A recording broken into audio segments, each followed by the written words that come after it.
bienvenue, c'est le Culture Mag, le rendez-vous avec l'art et le lifestyle. Aujourd'hui, nous parlons cinéma avec un hommage au cinéaste Alain Resnais. Aimer, boire et chanter son prochain film, il n'est pas encore sorti. Nous irons demander à l'actrice Nicole Garcia ses souvenirs de tournage avec ce grand réalisateur. Et puis nous ferons un retour sur Nuit et brouillard. Au sommaire également, les Oscars, la victoire de 12 Years a Slave, le discours de son réalisateur, le palmarès et les temps forts de cette cérémonie. Et puis, dans un autre registre, nous partirons en Corée. Le pays regarde son passé. Une exposition poignante a ouvert ses portes à Séoul sur les femmes de réconfort, ces Coréennes forcées de se prostituer sous l'occupation japonaise.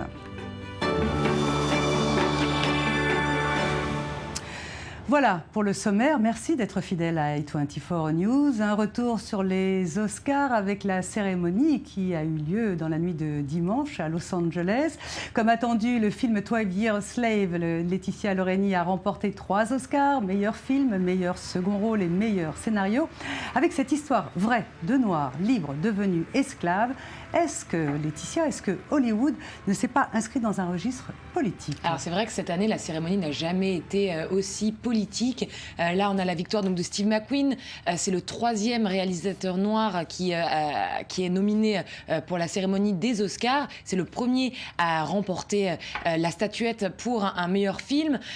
Pareil pour l'actrice donc qui remporte l'Oscar du meilleur second rôle, Lupita Nyong'o. C'est son premier film, c'est sa première, donc c'est évidemment sa première victoire, première nomination, première victoire. Les deux ont fait des discours mémorables. D'ailleurs, je pense justement, on va en écouter un, le discours de Steve McQueen, le réalisateur, ému et très fier. Everyone deserves not just to survive, but to live. This is the most important legacy of Solomon Northup. I dedicate this award to all the people who have endured slavery and the 21 million people who still suffer slavery today. Thank you very much. Thank you. Très émouvant. Le reste du palmarès célèbre le film Gravity. Cette récompense qui salue plutôt la prouesse technique de ce film, un film oppressant dans l'espace. Alfonso Cuarón a obtenu notamment la statuette du meilleur réalisateur. Côté Oscar, acteur, actrice, Laetitia Loreni, le palmarès était attendu. Alors voilà, pas du tout de surprise pour le meilleur acteur, Matthew McConaughey pour sa performance dans le rôle dans le film Dallas. J'ai pas dormi de la nuit. Dallas Buyers Club. Dallas Buyers Club. Donc il a remporté l'Oscar du meilleur acteur face à Chiwetel Ejiofor, mais surtout face à Leonardo DiCaprio qui était le prétendant au rôle et qui n'a toujours pas gagné d'Oscar cette année. Jared Leto lui a remporté l'Oscar du meilleur second rôle pour toujours le Dallas Buyers Club. Lui aussi a fait un discours politique. Très politique. Je propose qu'on l'écoute. Meilleur second rôle pour Dallas Buyers Club. To all the dreamers out there around the world watching this tonight in places like the Ukraine and Venezuela, I want to say we are here, and as you struggle to make your dreams happen, to live the impossible, we're thinking of you tonight. Voilà, comme d'habitude, c'était une cérémonie drôle, enlevée avec une Jennifer Lawrence qui est encore en robe Dior, qui est tombée à nouveau sur le red carpet du Dolby Theatre de Los Angeles, avec un Pharrell Williams en smoking Bermuda, signé l'an 20, paraît-il, un smoking over chic. Et puis une Hélène DeGeneres très efficace qui, comme elle l'avait promis, a livré des pizzas au public. Merci Laetitia Loreni. Je rajoute juste un petit cocorico pour les Français. L'Oscar du meilleur court-métrage est allé au tandem auteur de Monsieur Hublot. Merci.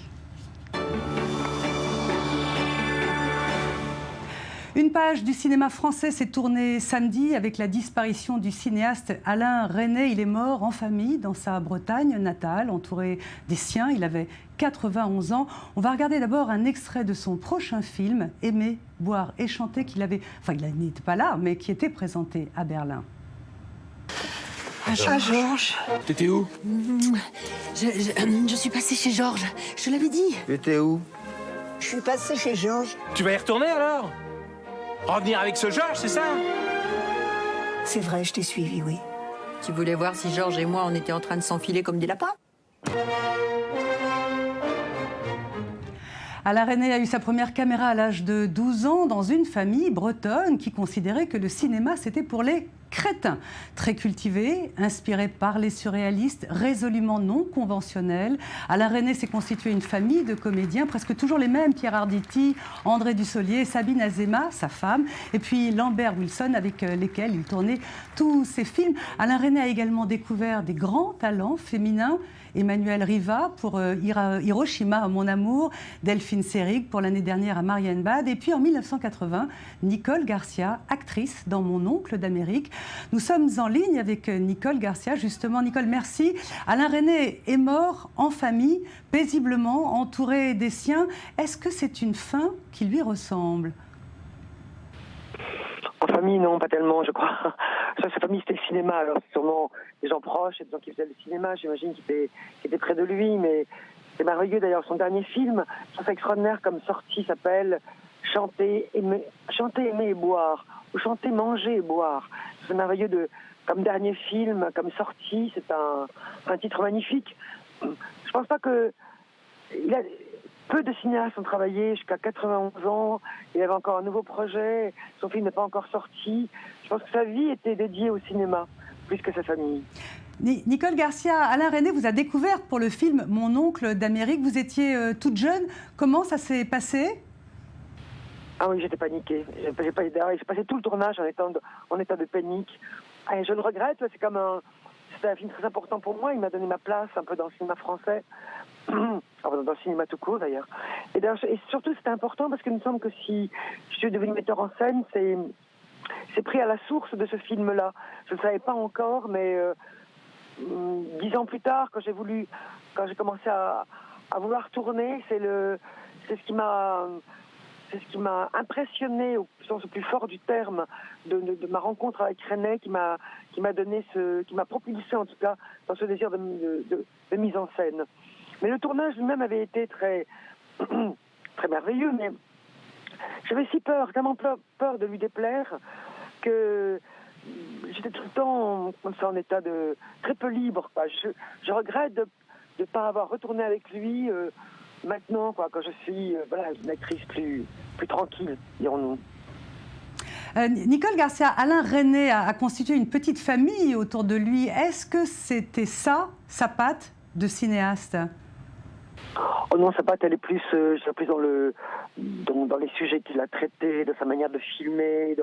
Mais c'est vrai qu'il aimait beaucoup les acteurs, qu'il aimait beaucoup avoir une petite troupe. Là, il avait une très belle phrase, il disait « Les acteurs, c'est la récompense ». Qu'il faut entendre comme tellement difficile d'écrire un scénario, de mettre un film en production. Parce que tout Alain Resnais qu'il était, quand on a fait Mon oncle d'Amérique, il m'a dit qu'il y avait 4 ans qu'il n'avait pas tourné, alors même qu'il avait fait Providence. Il ne trouvait pas, il avait écrit des scénarios qui n'avaient pas été acceptés. Sa vie de cinéaste, maintenant, on va beaucoup l'encenser et parler de lui maintenant, mais il n'a pas été toujours un chemin très, très, très, très tranquille. Mais je crois qu'il était... il avait une petite troupe, c'est vrai, mais c'est autre chose qui restera de lui. Depuis Nuit et brouillard, ses documentaires, et puis tous ces grands films, qui l'ont fait connaître de manière très internationale. Merci beaucoup Nicole Garcia d'avoir pris de votre temps de tournage pour répondre à nos questions. Alain Resnais a fait plus de 15 films, tous dans des registres différents et pourtant tous poursuivant le même but, raconter l'histoire après l'histoire, provoquer les genres, les styles, les émotions. À l'âge de 30 ans, il a fait Nuit et brouillard, l'un des tout premiers films sur la déportation et les camps. Je vous en propose un extrait. Tout est prétexte à facétie, à punition, à humiliation. Les appels durent des heures.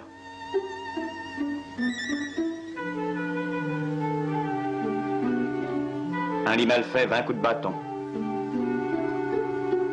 Ne pas se faire remarquer, ne pas faire signe aux dieux. Ils ont leur potence, leur terrain de mise à mort. Cette cour du bloc 11, dérobée au regard, arrangée pour la fusillade, avec son mur protégé contre le ricochet des balles.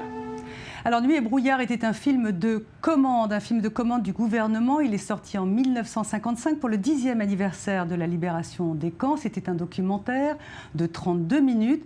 Les camps vus sous un angle français, chrétien, résistant. Le mot juif n'apparaît qu'une seule fois.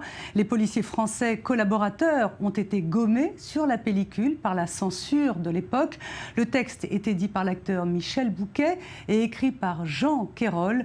Nuit et brouillard reste cependant un témoignage très fort de la barbarie.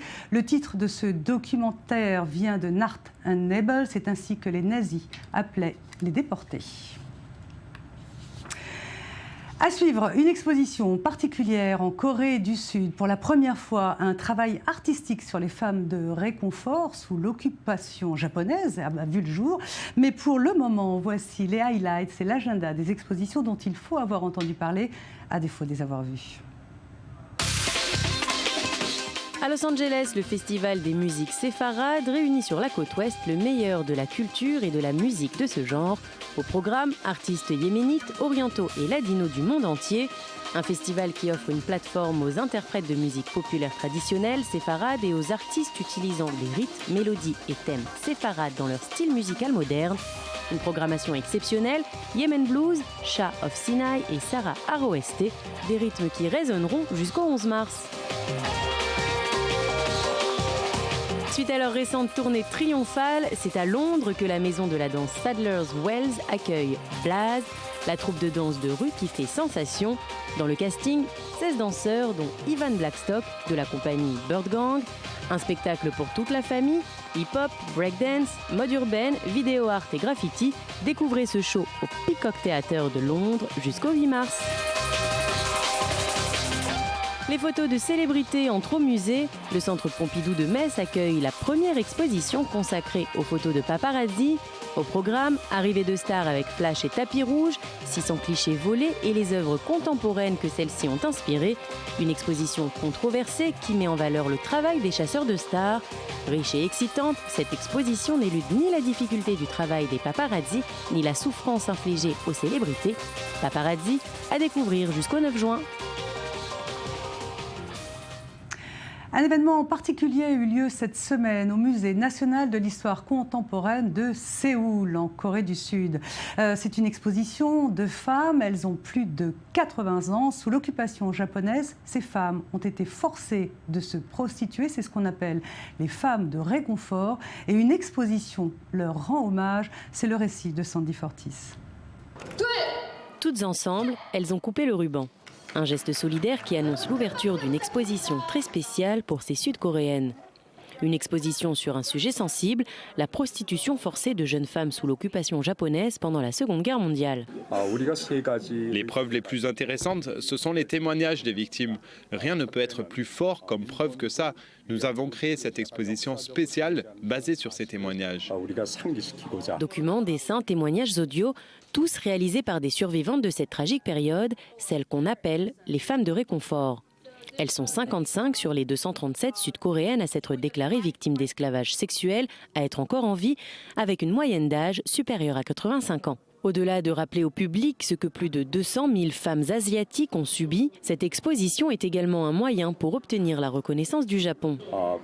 À travers cette exposition, nous souhaitons que le gouvernement japonais reconnaisse le problème de la prostitution forcée et s'excuse, et que les victimes pardonnent le gouvernement japonais, ce qui pourra mener à la paix dans la région de l'Asie de l'Est.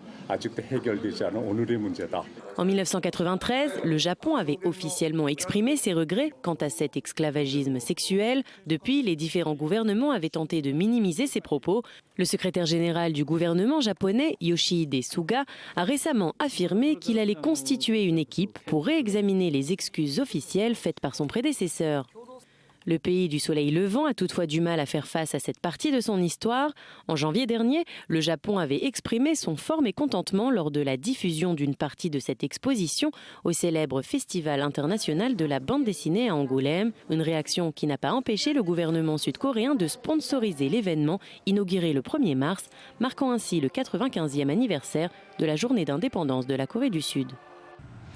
Voilà, c'est la fin du Culture Mag. Merci de votre fidélité. Je vous rappelle l'info principale de ce journal. Évidemment, c'était la remise des Oscars. Une émission spéciale vous est proposée en replay sur le site de i24 News spécial Oscar, que vous pouvez voir en anglais ou en français. L'ensemble de nos programmes d'ailleurs est regardable en français, en anglais et même en arabe sur le site, je vous le rappelle, www.i24news.tv. Merci pour votre fidélité. On va se retrouver demain à la même heure. Et juste après, eh bien, c'est l'info qui continue. Merci.